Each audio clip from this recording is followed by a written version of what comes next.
हाय viewers, good morning. Hello रैयत, good morning. आज मैं आपको बताऊंगा बिहार में जो विशेष सर्वेक्षण चल रहा है उससे संबंधित जो स्व घोषणा पत्र है प्रपत्र 2। ये जो प्रपत्र 2 है, ये प्रपत्र 2 कैसे भरा जाता है तो आपको बहुत आसान तरीके से बताएंगे। बहुत आसानी से आप समझ जाएंगे कि भाई कैसे भरना है इसे। बिल्कुल नहीं आपको चिंता करना है, सारा चीज़ बिल्कुल डिटेल्स में आपको बताएंगे। तो आप देखिए, पहले तो ये प्रपत्र 2 है जो हमने भर के रखा है, आप गौर से देखिए, है ना। ऐसे ही आपको भरना है। बस हमने पेंसिल से इसलिए भरा है कि कोई मिस्टेक हो जाए तो मिटा कर आपको फिर समझाया जा सके। ये देखिए, सेम आपको ऐसे ही भरना है। अभी इसको आपको डिटेल्स में समझाएंगे भी, है ना। देखिए, बिल्कुल नहीं घबराना है आपको, सेम एकदम ऐसे ही भरना है। बस अब इसको हम आपको डिटेल्स में समझा देंगे जिससे आपको समझ में आ जाएगा कि क्या करना है। तो अब आप चलिए डिटेल्स में बताते हैं, समझाते हैं। तो सबसे पहले देखिए कि प्रपत्र 2 लिखा हुआ है। तो ये प्रपत्र 2 जो है, पहले ये समझना है कि है किसके लिए। तो ये प्रपत्र 2 जो है उसके लिए है जिसका अपना खरीदी जमीन है या अपने नाम पर उसका जमीन हो चुका है, पूर्वजों से बंटकर उसके अपने नाम पर, रैयत के नाम पर रसीद कटता है, लगान का रसीद कटता है। उसको अब अपने माता पिता या पूर्वज दादा दादी के नाम से उसका अपने नाम पर आ चुका है जमीन, ये उसके लिए है। अच्छा, अब जो एक जमीन होता किस प्रकार का है ये भी थोड़ा सा हम शॉर्टकट में आपको बता दें। तो एक तो होता है कि आपने जो खरीदा है, अपनी खरीद का है, तो वो हो गया खरीदी जमीन। एक होता है उत्तराधिकार में मिला हुआ जमीन, जो दादा दादी के मर जाने के बाद मिलता है। आपको पिता को मिला होगा, फिर आपको मिलेगा, तो वो हो गया। तो अब चलिए देखते हैं कि इसमें क्या करना है। तो सबसे पहले देखिए कि यहाँ पर लिखा हुआ है राजस्व ग्राम। तो राजस्व ग्राम में आपका जो कर्मचारी बैठता है ना, उसके अनुसार से राजस्व ग्राम का नाम आपका, जो रसीद है, जो लगान कटता है आपका जमीन का, जो हर साल रसीद भर पे पैसा जो देते हैं रसीद कटवाने का, उसको लगान रसीद कहते हैं। तो उस पर लिखा होगा आपका राजस्व ग्राम, वो देख करके यहाँ लिख देना है। जैसे मेरा आरोपुर लिखा होगा तो हम आरोपुर यहाँ लिख दिए। तो ये तो हो गया राजस्व ग्राम। अब आगे बढ़ेंगे, थाना नंबर। तो ये थाना नंबर जो है राजस्व थाना नंबर है, ये अलग थाना नंबर है। ये राजस्व का, खेती बाड़ी का थाना नंबर होता है, वो पुलिस वाला थाना नंबर नहीं है जो मारपीट हो जाता है, चोरी हो जाता है तो जाके केस करते हैं, वो वाला थाना नंबर नहीं है। वो आपका रसीद पर लिखा रहा होगा थाना नंबर, देखिएगा, वो यहाँ भरना है।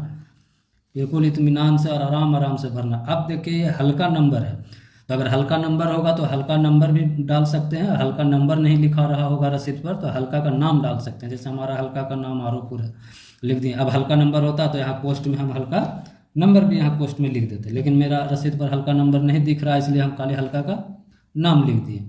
चलिए अब फिर इसके आगे आते हैं। अब देखिए ये जो आया, जो पुलिस थाना है, तो पुलिस थाना में वो वाला थाना लिखना है जहाँ लड़ाई झगड़ा केस मुकदमा के लिए रिपोर्ट करवाने जाते हैं थाना में, जहाँ वर्दी वाला पुलिस होता है बैठा, है ना, जो चोरों को, वो चक्कों को डंडे देता है, तो वहाँ जाना है, वहाँ ये लिखवाना है।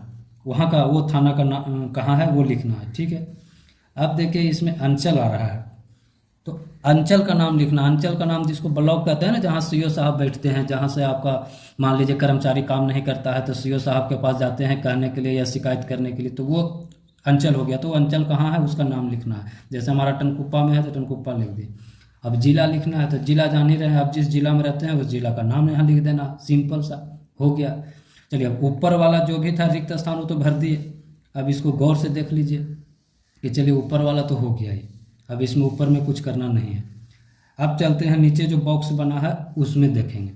तो नीचे जो बॉक्स बना है उसमें कैसे देखेंगे, तो यहाँ देखिए लिखा हुआ है रैयत का नाम, और इसी में लिखा हुआ है एवं पिता का नाम।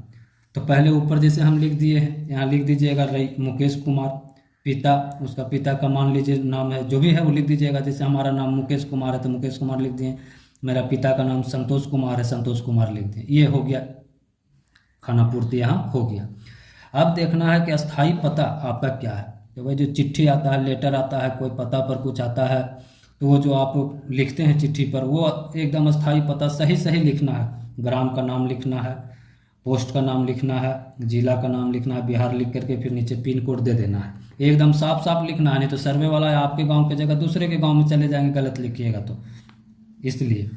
अब यहाँ उसके आगे देखिए लिखा हुआ है खाता नंबर। तो खाता नंबर जो लिखा हुआ है, हमारा जो खाता नंबर 10 है, हम खाता नंबर 10 लिख दिए। खेसरा नंबर, इसी को प्लॉट नंबर भी बोलते हैं, तो खेसरा नंबर हमारा अगर 120 है तो 120 लिख दिए। अब ध्यान देना है रकबा एकड़ में है कि डिसमिल में है। अब जैसे 1 एकड़ 100 डिसमिल का होता है, तो मान लीजिए उसका 100 डिसमिल जमीन नहीं है, तो 100 डिसमिल नहीं है तो एकड़ में नहीं लिखाएगा, वो डिसमिल में लिखाएगा। 100 डिसमिल से कम है तो मान लीजिए मेरा 13 डिसमिल है तो हम 13 डिसमिल लिख दिए, ये ध्यान रखना। अब चौहद्दी, चौहद्दी कैसे लिखना है? तो चौहद्दी ऐसे लिखना है कि पहले तो ज़मीन आप जब खरीदे थे तो आपके अगल बगल में किसका ज़मीन था, आज अब वो बिक गया होगा, कोई खरीद लिया होगा, तब दूसरा कोई आ गया, तो खेत पर जा करके ज़मीन पर जाके पता कर लेना है कि उत्तर में कौन है, दक्षिण में कौन है, पूरब में कौन है, पश्चिम में कौन है, उसका नाम लिख देना। मान लीजिए उत्तर में श्यामलाल है, श्यामलाल लिख दिए। मान लीजिए दक्षिण में रामलाल है, रामलाल लिख दिए। मान लीजिए पूरब में मान लीजिए लालू सिंह है, लालू सिंह लिख दिए।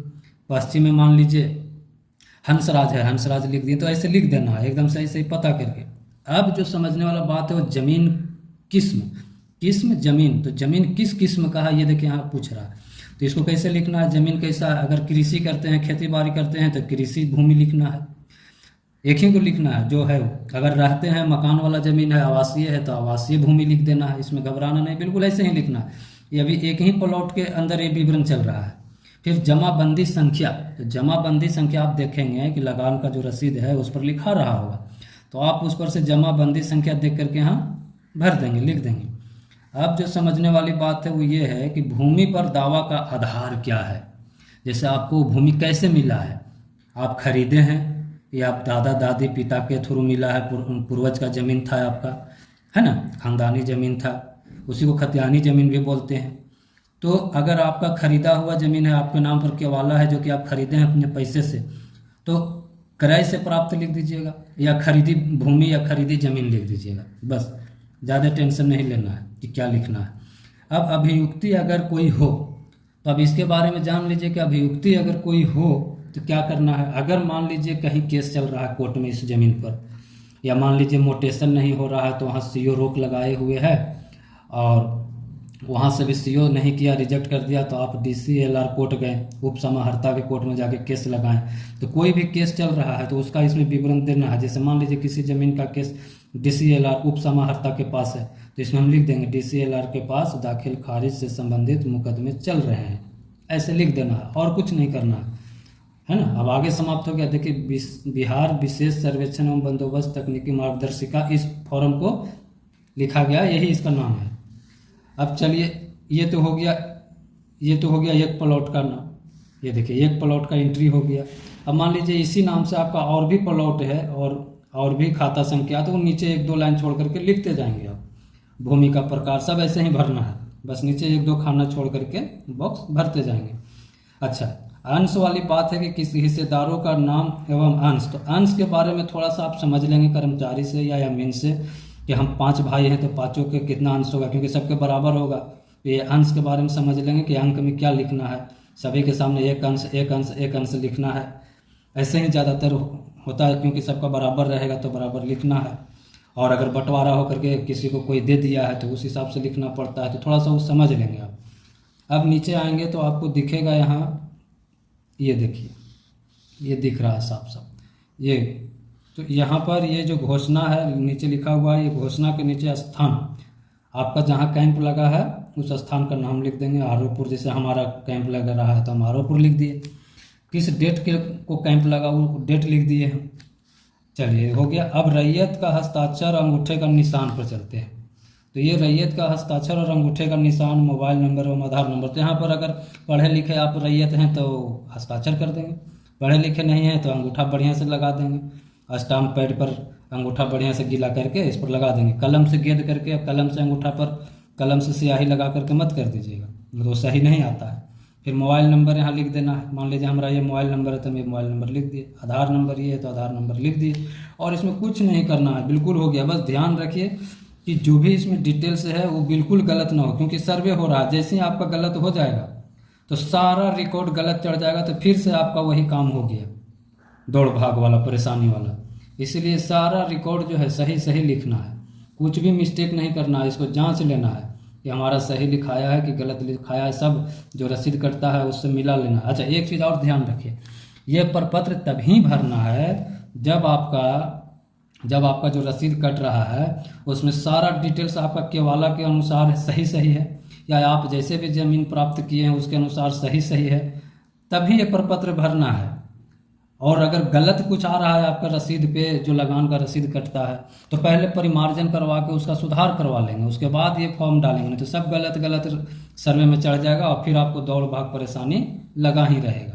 तो सबसे पहले परिमार्जन करवा लेंगे। अब चलिए इतना बता दिए, अब आगे अगर मान लीजिए आपको वीडियो पसंद आता है तो इसको लाइक कीजिएगा, शेयर कीजिएगा, और अगर आप कहेंगे, आप लोग का कमेंट आएगा तो परिमार्जन का फॉर्म कैसे भरता है, एप्लीकेशन कैसे उसका भराता है, आवेदन कैसे होता है, उसका शपथ पत्र कैसे भराता है, वो भी हम भर करके वीडियो बना देंगे आप लोगों की सुविधा के लिए। तो ठीक है, धन्यवाद रहिए, थैंक यू, धन्यवाद व्यूअर्स, थैंक यू।